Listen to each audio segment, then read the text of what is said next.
Today we're talking about scraps. Ready to get scrappy, everybody? I hope so. So, produce scraps.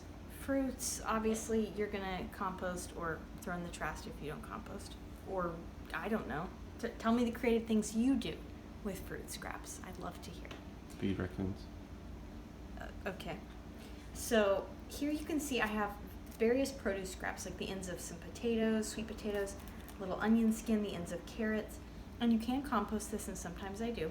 But first, I give it a second life before it goes on to a third.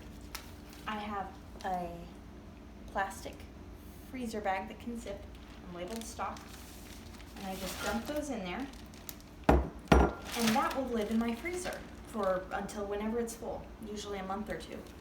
And the only exception for filling these, for the purpose of making stock later, is you don't want things that will make it bitter, which are mostly greens. So this is the end of a collard green, cabbage,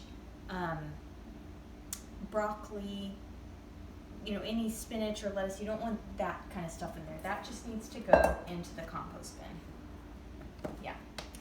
So this can just stay frozen and get all good, and then when it's full and you're ready to make your own veggie stock, you dump it in a pot and fill it up with water till the water's just above the edge, and add anything else you want in. Like I'll add in some garlic, I'll do some whole black peppercorns, or maybe you've got some sprigs of rosemary from the garden or something that's about to go bad. Pop them in, 40 minutes to all day, and then strain it, and you've got your homemade veggie stock. And if it hasn't touched any meat or oil, then those can go onto the compost pile. So come look what's happening. So I just put today's, there we go, stock in there. But this has beef bones in it. So sometimes I'll put in the bag beef bones. You can see. So we're making some beef broth. But you've got former butternut squash. Ooh, a kale. How'd that sneak in there? That needs to get out. Carrots. You can see the ends of turnips in there. So that is how you make your own stock. It's just doing its thing. Yeah, and then you can package it up in mini, one of my favorite storage containers is tall yogurt tubs. Very fancy.